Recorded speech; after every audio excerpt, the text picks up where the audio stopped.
All right, let's dive into a poem that it captures this single, heartbreakingly universal moment, you know? The one where you suddenly truly see your parents getting older. We're going to unpack all the raw emotion that Kamala Das packs into just a few short lines in My Mother at 66. Have you ever had that happen? You look at someone you love, and it's like you're seeing them for the first time, as old. It's this sudden gut-wrenching realization, isn't it? One minute they're just them. The next, boom, you're hit with the reality of time. And it's a feeling that just stops you in your tracks. Well, that exact feeling is what the brilliant Indian poet Kamala Das explores with just incredible honesty in this poem. It's short, yeah, but so profound. She takes this deeply personal, fleeting moment and somehow makes it feel completely universal. Okay, so let's start with this theme of a universal fear. The real power of this poem, I think, comes from its unflinching honesty. And to really get it, you kind of have to understand the poet behind it, a woman who is absolutely not afraid to write straight from the heart. Yeah, Kamala Das, she did not shy away from difficult truths. She was a master of what's called confessional poetry. And that's basically what it sounds like. She wrote with this raw, unfiltered honesty about her own life, her relationships, all those complex emotions. I mean, this style was pretty revolutionary at the time because it just broke all sorts of taboos. So when you read her writing about something like fear and aging, you know it is 100% genuine. It's coming straight from her soul. All right, section 2, the realization in the car. So the entire poem, the whole thing, it unfolds during a simple car ride. But believe me, the emotions are anything but simple. This journey kicks off with a sudden, really painful realization. And boom, there it is, the first shock. The poet looks over at her sleeping mother and she doesn't see someone just taking a peaceful nap. No, she sees something deeply unsettling. It's a sight that triggers this immediate dread. And the real power here is in the language she uses, comparing her mother's face to a corpse. I mean, wow. So what she's doing here is using a powerful literary tool called a simile. It's just a direct comparison using like or as. She is literally comparing her mother's pale face to a dead body. And make no mistake, that is a very deliberate, very stark choice. But why? Why use such a morbid image? Well, think about it. The realization she's having isn't a gentle one. It's a sudden, horrifying jolt. That image of a corpse is meant to hit you, the reader, with the same unfiltered shock and pain the poet feels in that moment. It's the only way to convey how hard she's been struck by the reality of her mother's age and fragility. So, when a thought that shocking hits you, what do?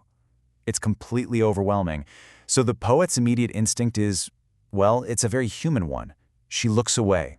She tries to find a distraction, literally anywhere she can. Yeah, she just can't bear to keep looking at her mother. So she does what, let's be honest, a lot of us do when faced with a hard truth. She shoves the thought away and purposefully looks for something else to focus on. And what does she find outside the window? The complete and total opposite of what's happening inside the car. She sees life. She sees energy, youthfulness, just exploding everywhere. This image here is a perfect illustration of the central tension in the poem, isn't it?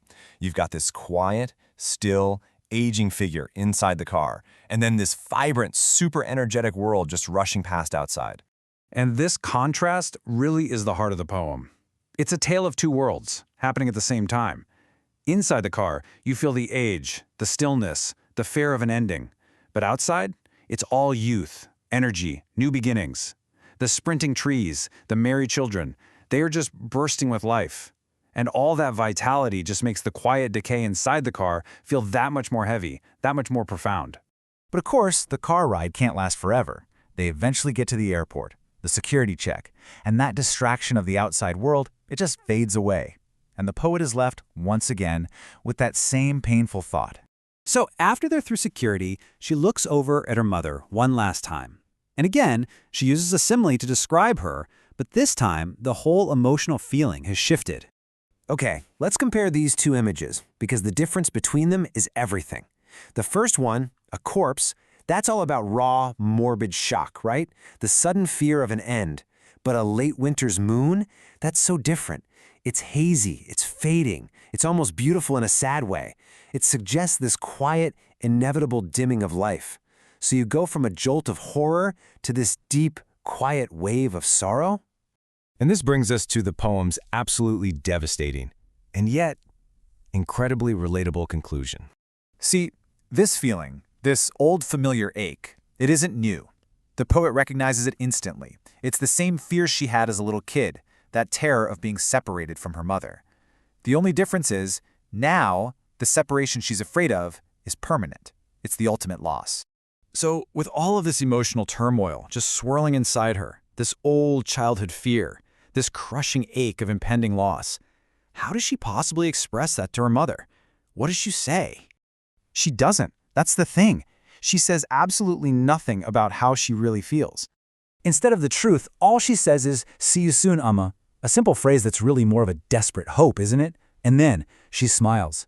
And the poem ends with smile and smile and smile. That repetition is so important. It's not about happiness, it's about the massive effort it takes to put on that mask, to hide her own sorrow, probably to protect her mother from it.